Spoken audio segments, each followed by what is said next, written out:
Welcome to the Two Disabled Dudes podcast.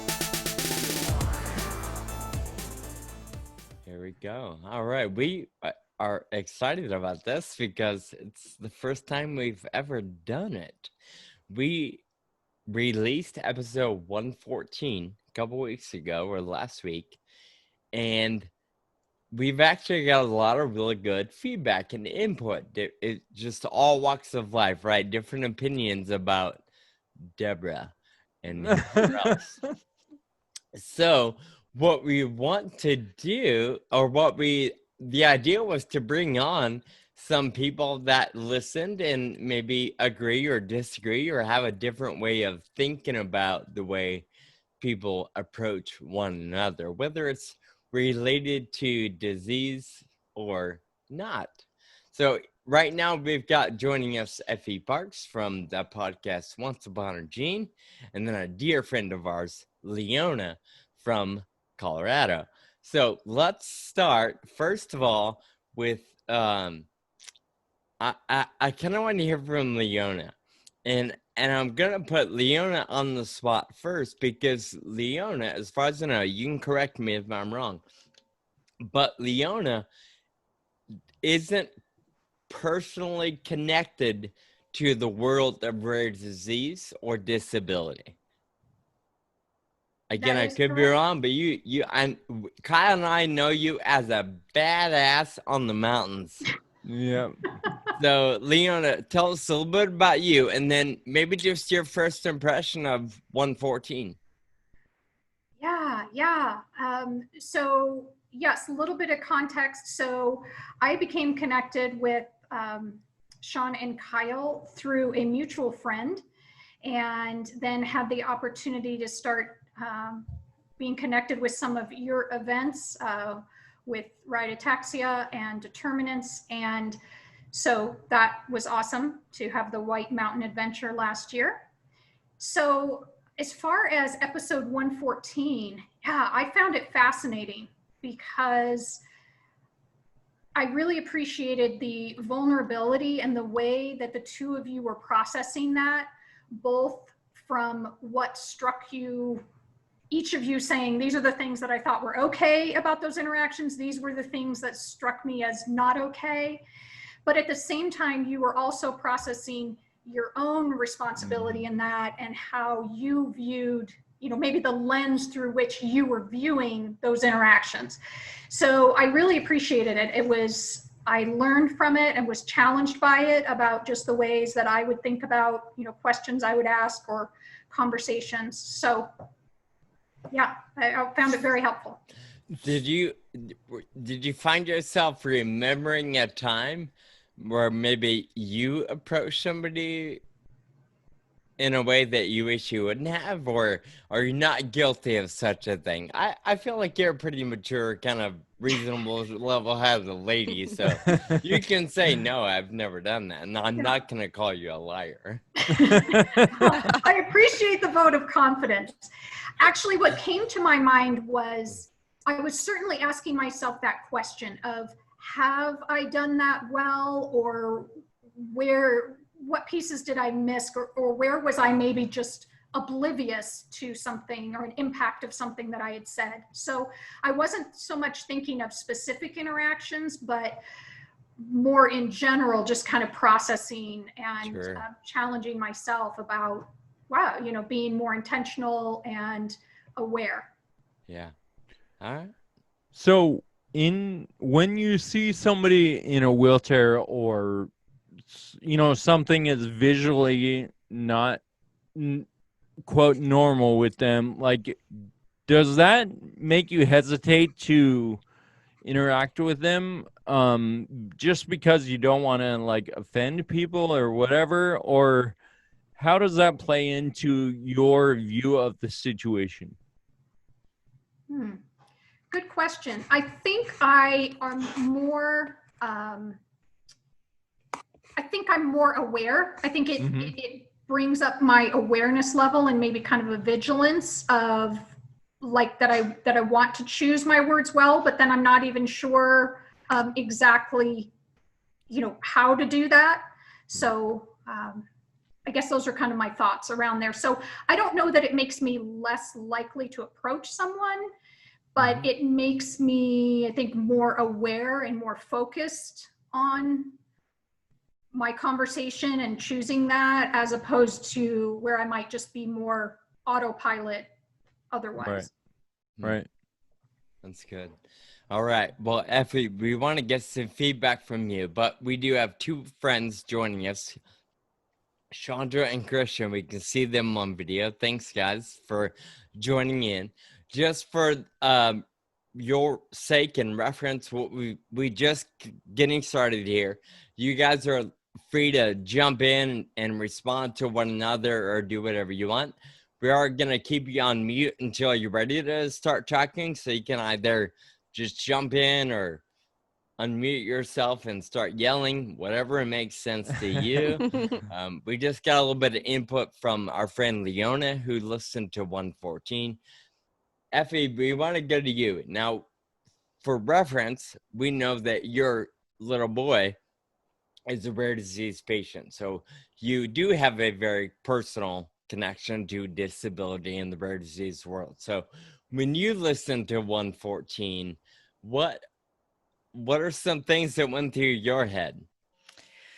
Well, first, I totally agree with Leona in that I love the way that you two approach conversations, and I love the way you call each other out in conversations and actually discuss it from different point of views, even more than just your point of view. So that's cool. As a mom to a rare disease kiddo who uses a wheelchair, this is so new to me, right? I'm 4 years into it. So it brings me to kind of the interactions that I have with my own child, where he's younger. So it's definitely different, but we're still in the stage where people are staring, adults mostly, and their mouths are sometimes open and they don't realize that we are there, and I'm looking right at them and I'm waiting for them to notice that we're people. But I've gotten very good at making the first move, because it seems like people are frozen and they don't know how to approach it. I don't know if it's because it's a child, but we say hi, right? We say hi. I tell Ford to say hi. I look at them and I say hi in my mom voice, right? What a concept. But yeah. people are still kind of taken aback and they don't know what to do when there's a little kid in a wheelchair. I've talked on the podcast before about this one situation that happens every time we're out. If there's a doorway, a large doorway, people will stop and they won't go through it. And, Ford usually waits because he likes to watch the doors open and close, and he's not in any hurry to get out, but people will be like, oh God, I can't go in front of the kid in the wheelchair. And then they just make it awkward for all of us. So your situation gets me as a parent of all of the inappropriate encounters that we have that people don't know how to work through. I get few questions. The questions I do get are either from older women who have no filter or little kids who just ask me what's wrong with Ford. So you can definitely tell the direction someone's coming from. I feel like, just like Kyle, I think you could tell, especially after she was surprised with every answer you were giving her, you can tell people's intention. And that's when it gets uncomfortable and inappropriate. And I think having this conversation is so important, because it's so weird for some people to just see us as regular human beings out and about. Yeah, and I think it's an important thing to observe, because, one of the things we talked about in the episode was that it's important to realize, for me, that I am Deborah to myself sometimes. And the way I look at myself as a person with a disability is similar sometimes, and maybe that plays into it as well, right? Like Leona was saying, a big part of the episode was we were struggling with how we react, and a lot of that is how we see ourselves, right? If I was super, super confident in myself, I would have no problem with Deborah being super weird, but being fine with it because I know I'm fine, right? So there's some level of that in there, I think, too. And Maybe. I think probably as somebody with a disability or as a parent with a child with a disability, that's something that we grow into. If we talk about it and observe ourselves in those situations, we can be like, oh, maybe I can do this to help it. Like, and it it takes so many of the agonizing, frustrating situations to iterate, right, and figure out what the right reaction is. Definitely. And that can depend on your mood too, right? Sometimes you just want to do your thing, man, and you don't need to educate Yeah. someone and you don't need to meet anyone in the middle because you're meeting them way more than in the middle. And sometimes you just want to be you. Yeah. And that's okay Yeah. too. It's that totally speaks to the burden that we're faced with, just like the like, it's not fair. Heck no, it's not fair, right? It's something that's forced upon us to be in those situations, and then we have to muster the courage and energy to always be educating and responding and polite, and oh my gosh, yeah, it's exhausting.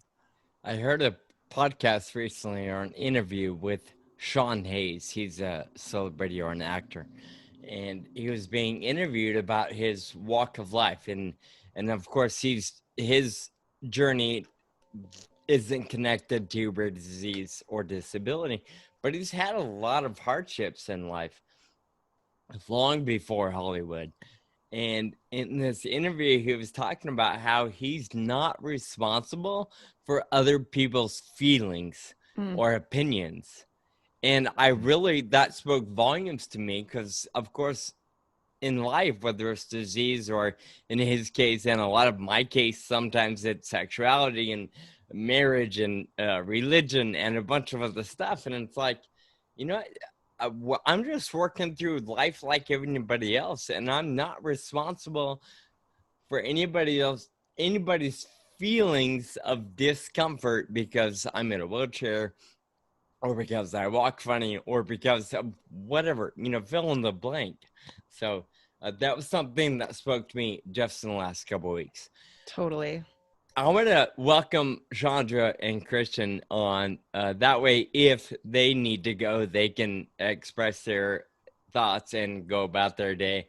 But of course, you guys are welcome to hang as long as you want. So just for a little bit of reference, Chandra and Christian both live with Friedrich's ataxia as well. So I'm going to try to unmute you, Chandra. You might need to do something on your end, but tell us a little bit about, give us some reference as to who you guys are. Well, we both live in Gainesville, Florida, so we're both in the genetics and genomics PhD program at UF. So you're not like you're not very smart, and you don't work very hard either, right? Basically, yeah. I'm 22. Christian is 21. I'm 21 years of age. Yeah, and we're not related. We're just really good friends. Yeah. So that's our backstory. Oh, I've had FA since I was 12. I got diagnosed at 12. I got diagnosed when I was 8 years old because I also have a twin sister affected by FA, but she's much more progressed, and she's currently in a wheelchair, and she's very dependent on others just for daily activities. So I think I have a strong perspective in how other people approach you and offer help, like make you feel uncomfortable. And then also I'm entering that era of stares and looks and asking for help myself. So I kind of have two perspectives of it, but I say I don't understand it as much as others. Per se, Chandra, my roommate, who uses a walker to walk, whereas I still don't use a walker. Although I walk kind of funny, I don't use a mobility device. So like people might offer me lots of help, or be less inclined to help me than, say, Shandra. So, Christian, do like Sean's story, I guess, from the podcast, do people like outwardly give you crazy stares and be like, dude, are you really drunk or something? Or like, I don't know, what are some of the people's reactions to the way you walk? Yeah, so people do ask questions, but I mean, that is kind of expected to me. And to me, it's never malicious. People are just curious and they don't know. And it's not something that's taught in schools that, oh, people are going to walk like this and people talk like that and whatnot. It's all just the unknown. So I'm very happy to educate people and tell them about my disease, what I live with, the struggles that I face. And people are, for the most part, very open and accepting of it and are just inquisitive and want to learn. So to me, it doesn't really bother me if people ask or if they do make a funny face, because I don't know if they've ever experienced that. So I think it's like, it comes from a place of not knowing what it is and just being curious, not trying to be mean or malicious in any way. So it doesn't really bother me, but it does happen. I wonder if that has anything to do with our geographic location, right? Because I have a hard time, and I'm just admitting something here. I have a hard time assuming some people that either give me looks or make statements or ask questions are ever coming from a place of curiosity. And maybe that's just been a mistake on my part, because, you know, I love how Christian says he believes that nobody's malicious. They're just coming from a place of unknown. And sure, I've had a couple of those where you can kind of tell they're like, why, what's going on? But I feel like most people are like, oh my God, what's wrong? You know, it's very like malicious. You know, they're not concerned. They're more offended in a way. In fact, I remember, I don't know if we talked about it on the podcast, but 2 years ago, was at a gas station. I got out of my car, kind of fumbled around a little bit, putting gas in my car.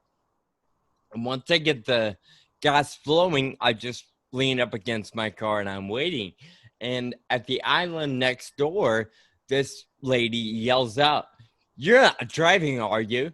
And I looked and I'm like, "What? You're not going to drive, are you?" And I'm like, "Yeah, why wouldn't I?"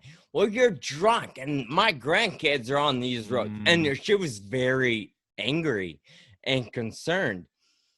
And it wasn't a matter of, "Are you okay? Do you need me to call you a ride? Should you not drive?" But it was more of a, you know, I was way out of line and I shouldn't be getting gas. So I feel like that's been my experience, where most people are just mad at me for being wrong. So I love hearing you say it that way, Christian, because I almost never assume people are coming from a place of curiosity. So has happened a couple times where people will say like, "Oh, you're acting this way and that way," and I'm like, "No, actually, I have a neuromuscular disorder, blah blah," and I go on about it, and that kind of humbles them, and they're like, "Oh, I'm so ignorant. Like, what am I talking about?"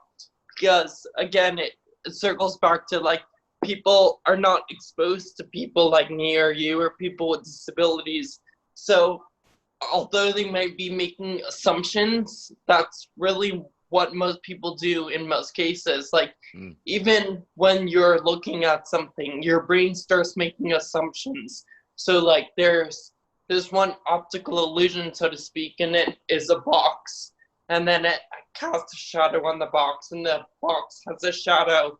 But if you actually pull the two pieces apart, the box and its shadow, both pieces are the actual same color, but our brain makes it that it sees something, and so it definitively thinks that, but it's not true. So I think it's more of like perspective. People don't really know what it is. They haven't been exposed. And so, like, if they are still rude after I tell them about it, that would come to a shock to me, because that's honestly never been the case. Sure. And to me, I've always just, like, been happy and ready to explain, because having my sister, who is in a wheelchair, very, very depressed, I've seen this happen all throughout my life since I was 8 years old. And I've seen, like, how people respond to it, like, as the disease progresses. And honestly, in my opinion, it never comes from a place of malicious thoughts. Like, even the grandma who was accusing you of drinking and driving, she didn't know any better. So all that comes from a place of ignorance. Ignorance is not the same as being malicious. Yeah, you're right. Not attacking you, she's attacking what she thinks you're doing, which might not be true at all, but again, it's just an assumption. And if you don't have to confront her about it or anything, but to me at least, I understand if people make these assumptions, and although it might be rude, like, it is just like what is done naturally, so to speak. Yeah. I don't know. I never really let it bother me. No, I love it. And I will say that, you know, in those moments where I have been able to remain calm and explain FA or neuromuscular or the progression of what I'm up against, I've never had anybody continue their rant. Everybody has kind of, oh, I had no, you know, so yeah, I love that. And I think you're right there, where people realize their thinking was just ill-informed or uneducated, not malicious. Yeah, I think it's important to always live like, you know, understanding that people are doing the best that they can. I think that's a really important walk to take. And I also think that you do have a really interesting perspective, Christian, of having a sister who's even more progressed than you, where it's probably given you a lot more grace than maybe one person who's been walking around taking a beating. You know, I think that you've seen the beauty from another angle in your own home that has probably elevated the way that you handle situations like that. Definitely. I don't know. Maybe. Yeah, maybe. I like that observation. Yeah. Shandra, tell us a little bit about your perspective. I know, of course, like Christian said, you use a walker every now and then or pretty regularly. I know that you've traveled a little bit. We first met in DC. What are some experiences you have, and what's your perception of the way the general public approaches somebody with disability? Yeah, so my perspective kind of relates more to Kyle, and I think that's because I use a mobility aid. So I use a walker outside the house full time. Like, whatever I'm doing, going to school, going to work, whatever, I use a walker.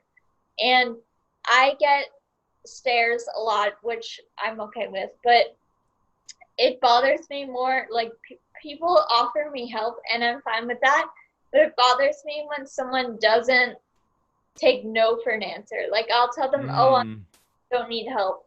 And they're like, no, let me help you. You look like you need help. I don't like that, because it's kind of like what Kyle was saying about his story under the tree, where the person didn't have or had low expectations just because he's disabled. I feel like I have that scenario a lot. So if I'm doing something like putting my walker in my car, for example, and I accidentally make eye contact with a stranger, that same person is gonna walk over and be like, do you need help? And then if I'm like, no, I literally do this every day, they're like, no, it's okay, let me help you. I'm like, please, let me do it. I need to. And it's worse now with COVID. I'm like, please get away from me. Don't touch. Yeah, no, I was, when I was on my feet, I'm not on my feet pretty much at all anymore, but I used to drive a pickup truck, and I would put my wheelchair in the back of the bed of the truck, and then like stumble around at the front and drive away. And same thing, like people would always offer help. And at some point I was just like, fine, you can help me because I don't need this like weighing on me, right? Like, I don't know, because it always was an argument. Like, no, I Yeah. don't need help. No, but let me. It was the same thing that you, yeah. See, as a mom, if someone comes up to me and they're like, "Can I help you put that wheelchair in the trunk?" I'm like, "Yes, please. Go ahead. Put it in the car. Thank you."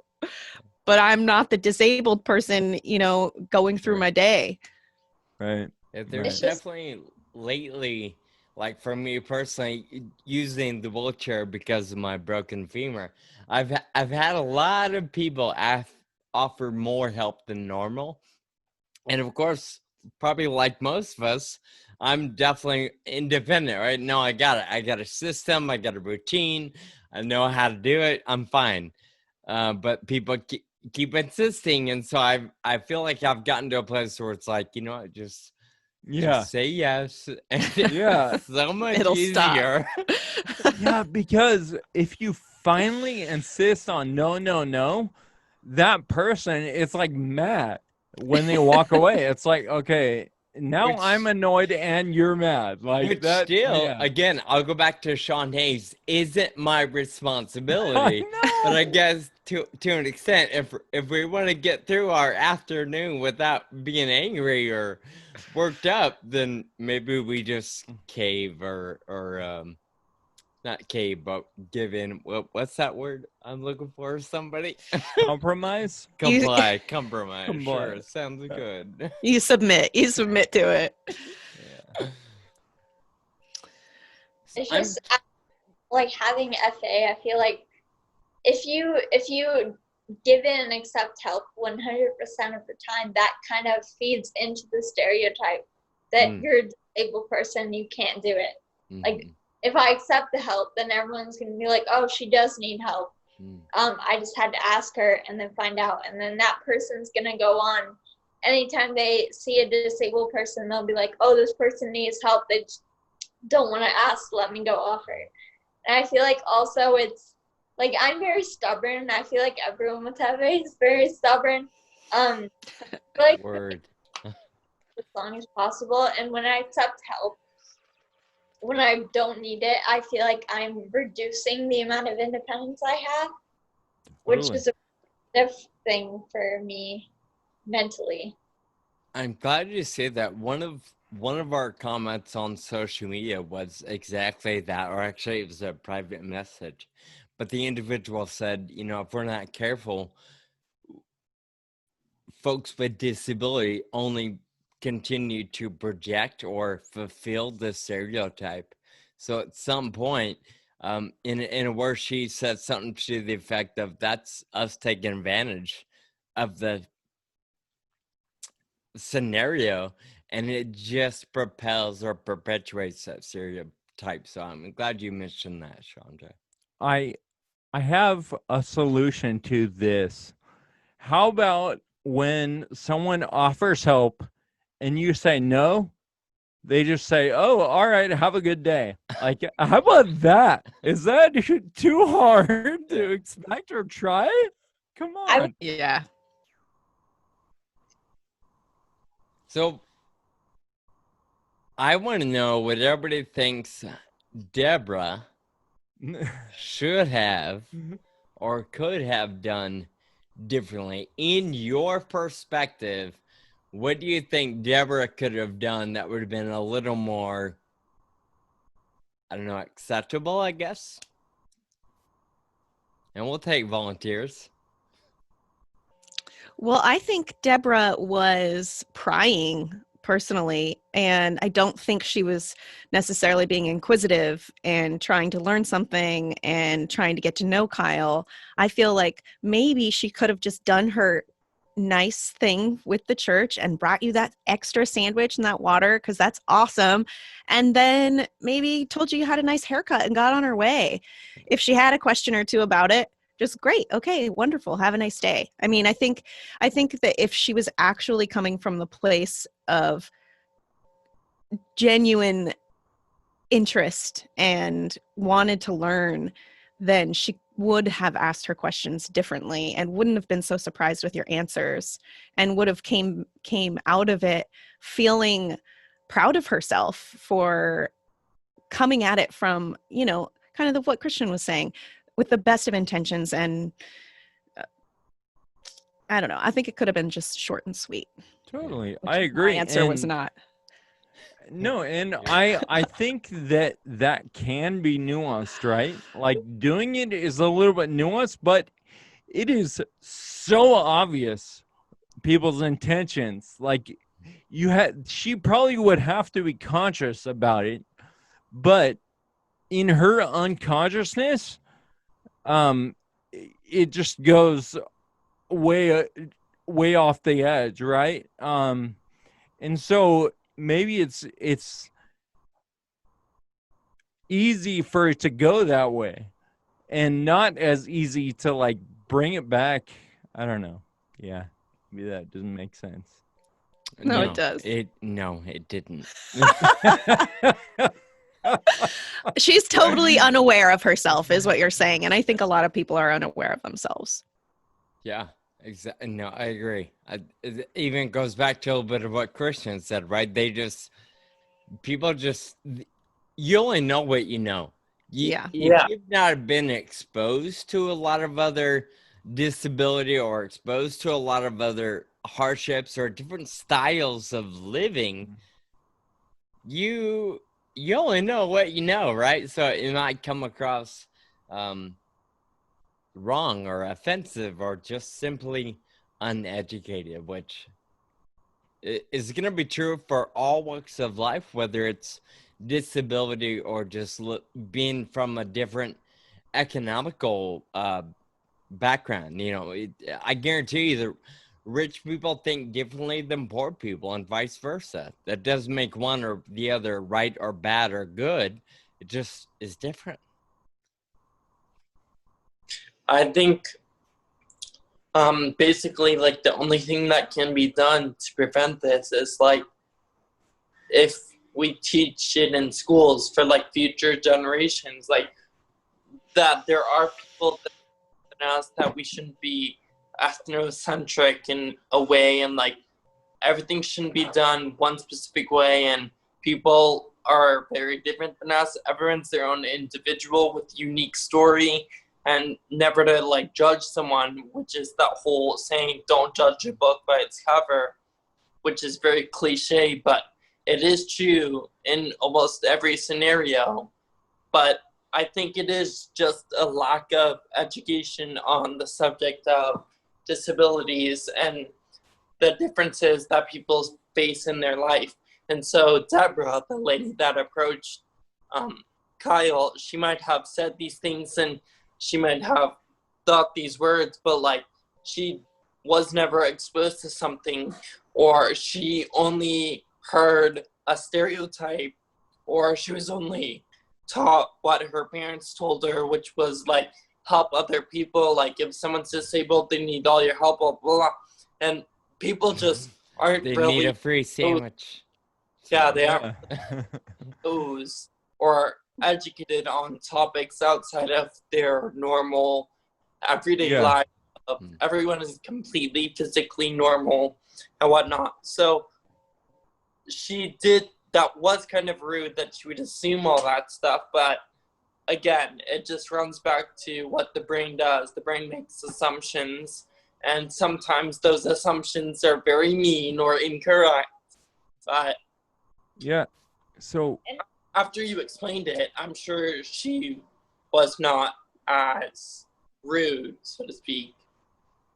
Well, yeah, it's important to realize that she probably walked away from that conversation reflecting on what happened and realizing, like, maybe she, like Christian was saying, she had never been exposed to these kind of situations and people with disabilities that can have, like, functioning lives, which obviously we can, but I mean, the stereotype maybe. But she probably walked away from that realizing a different side of the coin that she had never seen before. And so it was probably positive anyways, Even if you feel like maybe you walked away feeling awkward, feeling upset that like someone approached you having no expectations for your function, but it was probably overall positive because she walked away realizing something she didn't know. I agree with that. And I think that's really good, but can we all approach situations inquisitively with questions instead of preconceived notions? Like, for example, the person who approached you because they thought you were drunk at the gas station, like, what if they approached you and said, "Are you okay?" And they figured out what was going on before they said, "You're drunk, don't kill anyone when you get in the car." You Well, know? yeah, I mean, I get what you're saying, and yes, I would love that. The world would be a much better place, right? But I think that goes back to the point that Christian and Shandra both kind of made. People only know what they know. They have no idea that there's this chance that what they're seeing is a disability or a disease. So Yeah. I think your question is fair, Kyle, but I also don't think it's ever gonna happen because in a sense, we can't, right? That's like, think about it. 6 months ago, if you saw somebody walk into a bank with a hat, sunglasses, and a face mask, what's the assumption? We all know they're about to rob the bank, and we're gonna have that automatic kind of, oh crap, something's about to go down. But today it happens Monday through Friday. Like it's a different world because now we've all been exposed to a little more information. Yeah, and you always do want to protect yourself in a way too, right? You want to be mindful of that weirdo guy that's hanging out at the playground. You want to have that little bubble where maybe you're not just going to invite every single person in and think the best of them, because you have to still trust your instincts a little. Mm-hmm.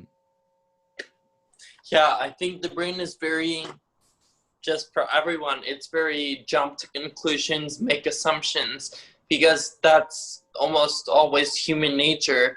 Like, what's around the corner? I'm not going to go and see what's around the corner. I'm going to try and think about what it could be, what it looks like, what it is. Like, even when you have a little kid, like getting something for Christmas, he's not just going to open the box, be happy with what's in there. He's going to shake it. He's going to see how heavy it weighs. He's going to try and make assumptions or conclusions about something that he still has never even seen, doesn't even know about. Because we want answers as humans, and we love giving answers to questions that, like, are still being asked, and that's constantly what we're doing. We're just trying to learn, and a lot of times we make assumptions, and that's just, I feel that's human nature. I do. Avocado kid. Except for the avocado kid. Avocado kid was very happy to receive an avocado for Christmas. Like, an avocado, thanks. Wow. Is that on TikTok or what is No. that? Oh. It sounded like a grandpa. It's a vine. Is that on the TikTok? Oh, fine. Same thing. Is that on the TikTok? Is that on the TikTok?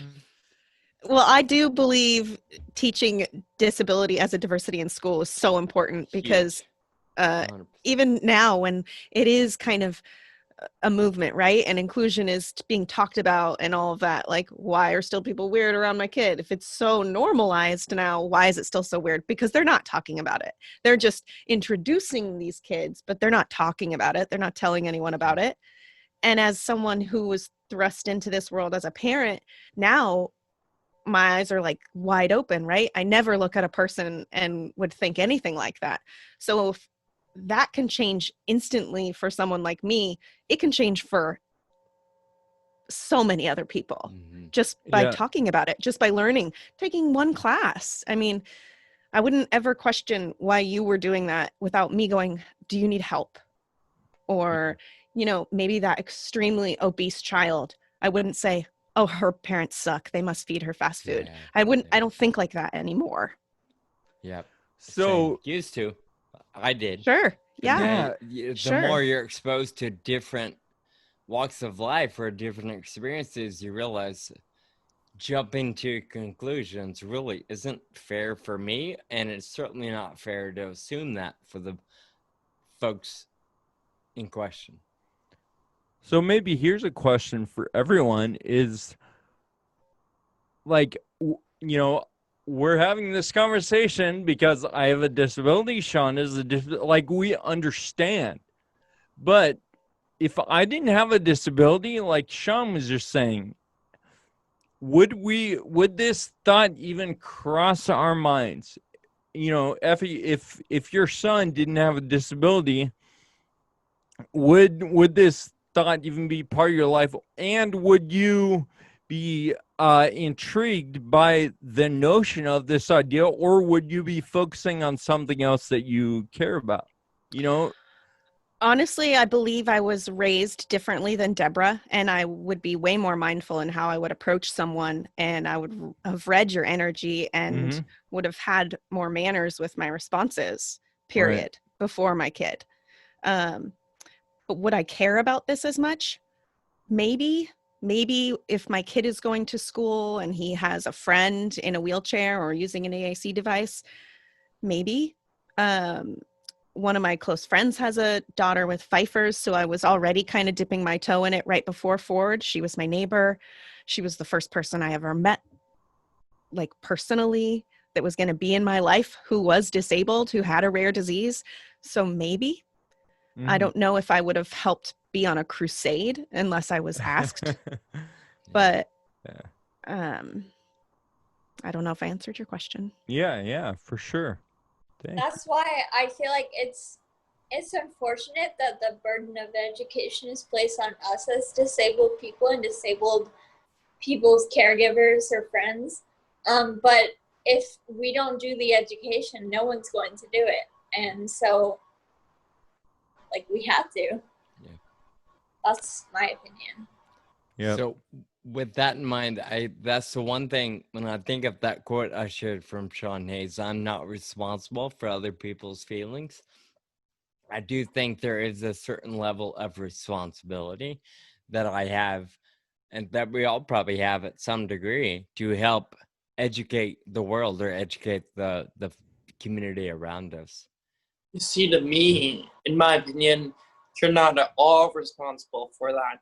But if you don't like the way that people treat you, or if you don't like these questions or being offered help, it sort of is the only way that you can prevent those questions and help and blah, blah, blah being offered to you is to educate others. So if Sally at the gas station said you were drunk going into your car, if you said, oh, I have FA, like, that's a neurodegenerative disease, blah, blah, blah, Sally is never going to say that again to someone. But if you don't see that, Sally's going to continuously say that to anyone she ever meets that is like you. So you are not personally obliged to tell her anything about that. But in order to see a change in the way that people react to situations, you can enlighten them and give them information. Because, I mean, information is power, and you want to be the change that you see in the world, right? Yeah. So it's basically a call to action, but you're not responsible to take that action because it is a choice that you make. But again, if you don't want to be asked for help, you have to explain why you don't need it. Yeah, it's really a magnification effect, because if you educate in your own interactions, the person that you interact with is going to go on and remember that for all their future interactions, and it just kind of magnifies. I think to sum up Christian and Chandra's comments, we all have to be grown-ups here. Okay, so grow up. Basically. Well, guys, I really appreciate everybody coming on and just sharing opinions about this. I know we're not running for president or dictator or queen or anything, so I'm just gonna take a little bit of effort on our part with our friends or our family or our community, and writing and podcasting and whatever it takes to just help make ourselves or improve ourselves a bit in the way we perceive the world around us, and in a sense do what we can to help other people understand the world around them. Leona, I want to give you a chance to chime in before we wrap up.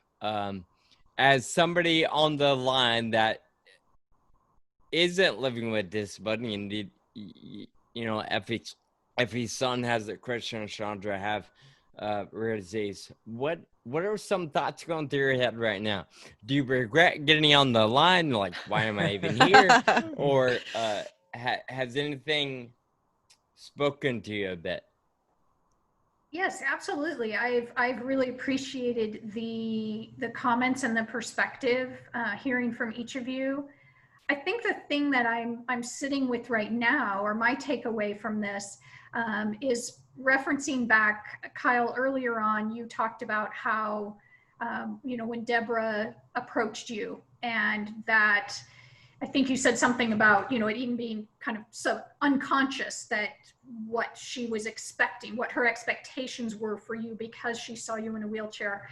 And so I'm thinking about that in the sense of the question about how could we do better? How could people approach better? Is I'm thinking about if we start being more mindful of asking ourselves the question, what assumptions am I making about this person? And that's much broader than interacting with someone who maybe has a visible disability. But, we were talking about, different people who look differently than we do, or it's a new, a different area of the country or different area of the world, different culture, whatever that is. But those interactions, and if we're saying, because we are, as Christian said, we're human nature is that we make assumptions. And so I think if we can move that from the subconscious to the conscious, if I think, what assumptions am I making about this person, and ask myself that question before I approach them and interact with them, hopefully I'm going to be more careful in my questions and my words and my conversation with them to not let those assumptions drive the conversation. That is, yeah, that's a perfect summary. I love it. That's a good challenge. Yeah, I love that, Leona, being intentional about everything, right? Like going into a situation and just being open and not necessarily having a direct line or a destination. Yeah, I love that question. Ask yourself what assumptions you're making. I like that a lot. I feel like even having a disability, like, you don't represent everyone that's disabled. Like, there are other kinds of disabilities out there, especially mental disabilities, which people with FA would have no idea because FA doesn't affect our cognitive function. So we, as disabled people, can still be making assumptions. So it's important for us all to remember that. Yeah, and maybe it's not even, I mean, we call it a disability, but it's a difference, right? And there are physical differences, there are mental differences, there are cultural, economic, there are every kind of difference, right? And those are all things we need to be conscious of, maybe, and less unconscious of. Yeah, definitely, I agree. I do judge people who don't like French fries still. Really, truly. That's weird. Wow. I've never heard of that. Someone who doesn't like French fries? And nobody in Seattle eats a carb, so I'm like alone here. Wow. Carbs are my life. Yes. No, I think they're probably all just like closet French fries eaters. They just don't tell anyone. Totally. Totally. Well, I'm thinking of a quote, and I'm not quoting word for word, but I'm thinking about something Bill Nye says, and it's something to the effect of, everybody knows something you don't know. And the whole idea and the challenge is to go into any interaction, conversation, whatever it may be, with a certain level of openness, because when you realize you might learn something here, you're a little more gracious, not only with each other, but with yourself. And you're a little more open to expand your horizon, your experiences, your own thinking. So I love that all of us have kind of spoken to this particular topic today. And I'm really excited to share this with the mass of listeners that might tune in. And I really appreciate you guys all just coming on and figuring it out as we went. I really enjoyed this. Awesome. Thank you. Thank you. Yeah, it was a great conversation. Thank you for inviting us. Yeah, thank you so much. Absolutely. Well, I guess with that, unless anybody has anything, we can... I think you should definitely have more episodes like this where perhaps I guess that is what your podcast is about, right? But yeah, having an open conversation about certain buzz topics like this, I think is really educational. And I think it's going to help people coming from a lot of different points of view kind of center around what we're really talking about. Yeah, I agree. I love this format. So we'll see you all next Sunday, same time, same place. See ya. Nah, I'm just kidding. There's no commitment. All right, y'all. Well, thank you. That was really cool. Have a great day, everybody. Thank you for listening to the Two Disabled Dudes podcast. Find us online at twodisableddudes.com and subscribe on your favorite podcast app.